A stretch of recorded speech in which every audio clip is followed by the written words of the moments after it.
दोस्तों, कहते हैं ना, सांप को कितना भी दूध पिला लो, उसकी खोपड़ी की जहर की ग्रंथि उसे दूसरों को डसने के लिए उकसाती ही रहती है। भारत की लाख कोशिशों के बाद भी चीन अपनी मक्कारी से बाज नहीं आ रहा। दरअसल चीन जानता है कि भारत को काबू में किए बगैर वो दुनिया में अपना सिक्का नहीं चला सकता। इसीलिए वो बार बार भारत के सब्र को आजमा रहा है। वो लद्दाख में अपनी हर गीदड़ भभकी सामने ला रहा है। इधर चीन से तनाव के बाद भारतीय सेना भी अपनी तैयारियों को चाक चौबंद रखने में जुटी हुई है। पूर्वी लद्दाख में शनिवार को ऐसा ही नजारा देखने को मिला, जब K9 वज्र तोपों ने अपनी ताकत दिखाई। ये स्वचालित टैंक K9 वज्र सेल्फ प्रोपेल्ड हॉवित्जर लद्दाख में भारतीय सेना की बड़ी ताकत बने हैं। लद्दाख के दुर्गम इलाकों में भी ये टैंक तेजी से आगे बढ़ते हैं। इन टैंकों की खासियत यह है कि लक्ष्य साधने के लिए आसानी से इन्हें कहीं भी ले जाया जा सकता है। ये टैंक 67 किलोमीटर प्रति घंटे की रफ्तार से आगे बढ़ सकता है। इसकी फायरिंग रेंज 25 से 40 किलोमीटर तक है। इसे चिनूक हेलीकॉप्टर के जरिए कहीं भी ले जाकर तैनात किया जा सकता है। चाइना इस तोप से बुरी तरह घबराया हुआ है। उसे समझ नहीं आ रहा कि वो भारत को कैसे दबाए और कैसे रोके और कैसे डराए। इसके अलावा Rafale, Sukhoi with upgraded version, Chinook helicopter, DRDO का new anti missile system, Israel के घातक ड्रोन वगैरह वगैरह सब वहां पर तैनात कर दिए गए हैं। शायद दिवाली के बाद एक बड़ी दिवाली वहां भी जल्दी ही मनने वाली है। दूसरी तरफ समुद्र में भी चाइना की घेराबंदी कर ली गई है। रोनाल्ड रेगन से लेकर दूसरे वॉरशिप और परमाणु पनडुब्बियां भी अपना घेरा डाल चुकी हैं। हर तरफ से चाइना का ड्रैगन अपनी ही जाल में फंसता चला जा रहा है। आज चाइना हर तरफ से टूट और डूब रहा है। इधर चीन की एक बहुत बड़ी कंपनी कंगाली के कगार पे पहुंच गई है। दरअसल चीन के दूसरे सबसे बड़े प्रॉपर्टी डेवलपर एवरग्रांडे समूह ने चीन के हाउसिंग मंत्रालय को सूचित किया है कि उसे जबरदस्त दबाव का सामना करना पड़ रहा है। वो 20 सितंबर की समय सीमा तक अपने ऋण ब्याज पर भुगतान भी नहीं कर पाएगा। कंपनी के शेयर की कीमत अब तक 80% गिर गई है। रिपोर्ट के अनुसार एवरग्रांडे पर $300 बिलियन से अधिक का कर्ज है। इस नुकसान से चाइना बेहद परेशान है। पूरी दुनिया में उसकी हंसी उड़ रही है। दूसरी तरफ चाइना को एक और बड़े संकट ने घेर लिया है। चीन में बढ़ती बिजली आपूर्ति संकट के कारण घरों में बिजली बंद हो रही है और कारखानों को उत्पादन में कटौती करने के लिए मजबूर होना पड़ रहा है, जिससे देश की विशाल अर्थव्यवस्था के धीमा होने और विश्व की आपूर्ति श्रृंखलाओं पर और भी अधिक दबाव पड़ने का खतरा बढ़ गया है। घरेलू ऊर्जा खपत को सीमित करने के लिए कहा गया है। बिजली न होने के कारण कई लोग बड़ी बड़ी बिल्डिंगों में घंटों तक लिफ्ट में फंसे रहे हैं। चाइना के मुख्य औद्योगिक इलाके सबसे ज्यादा प्रभावित हैं। चाइना ने पिछले दिनों ऑस्ट्रेलिया से कोयला मंगाना बंद कर दिया था और उसे न्यूक्लियर हमले की धमकी दी थी। यही धमकी और यही नानुकुर उसको बहुत महंगी पड़ी।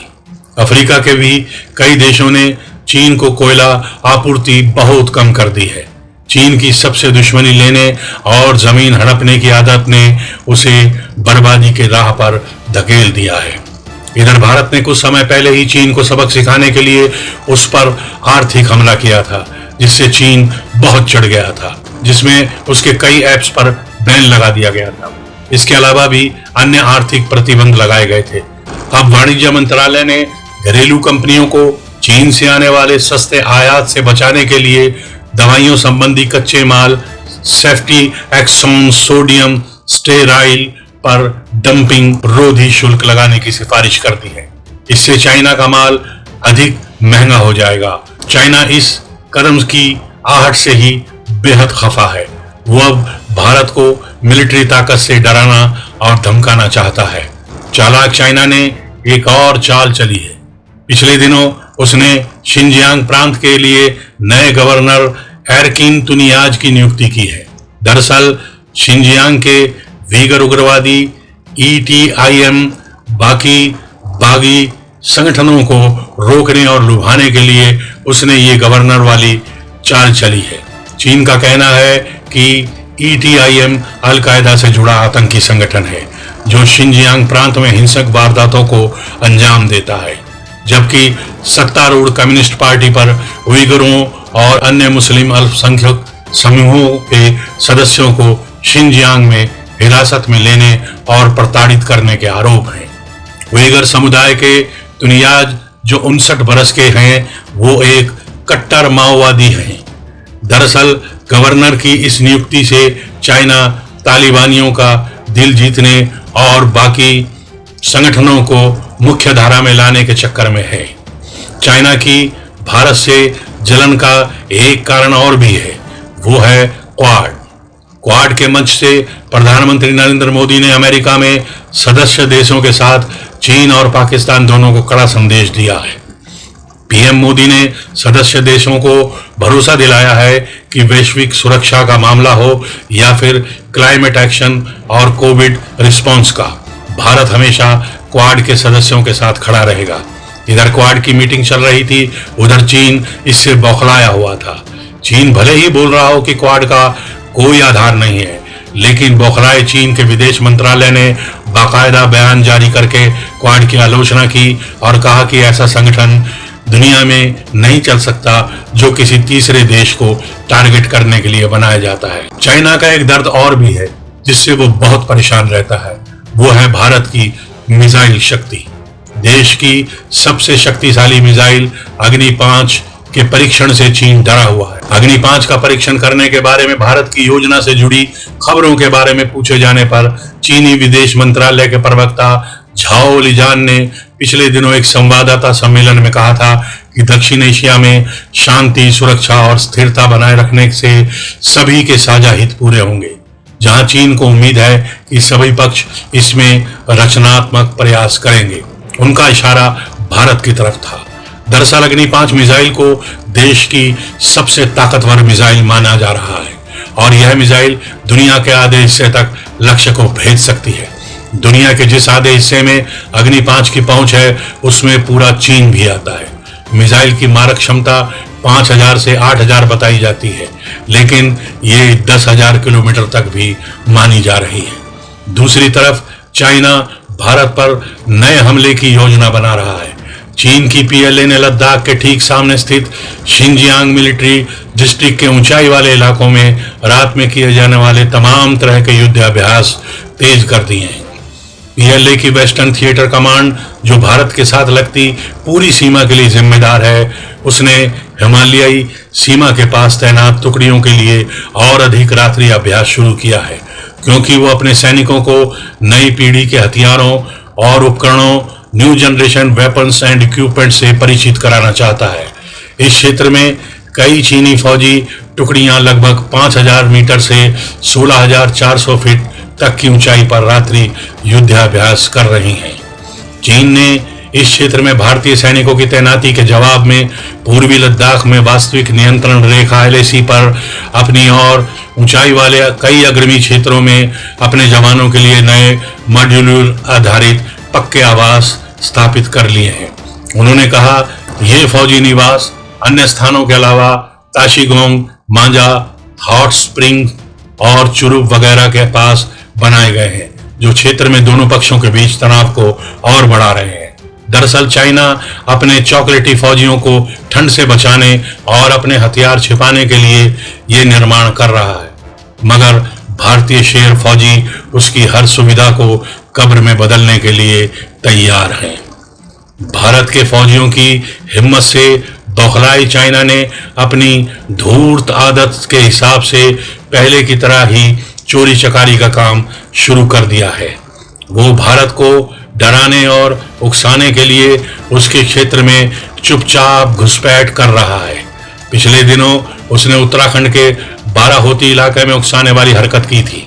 चीन की पीपुल्स लिबरेशन आर्मी के करीब 100 सैनिक पिछले महीने वास्तविक नियंत्रण रेखा यानी LAC का उल्लंघन कर उत्तराखंड के बाराहोती सेक्टर में 5 किलोमीटर तक अंदर घुस आए थे। यह घुसपैठ 30 अगस्त को हुई थी। कुछ घंटों के बाद वो लौट गए। उन्होंने यहाँ के कई इंफ्रास्ट्रक्चर्स को तहस नहस कर दिया। यहाँ से पीछे भागने से पहले इन छोटी आंखों वाले चीनी सैनिकों ने यहाँ के एक पुल को भी क्षतिग्रस्त कर दिया।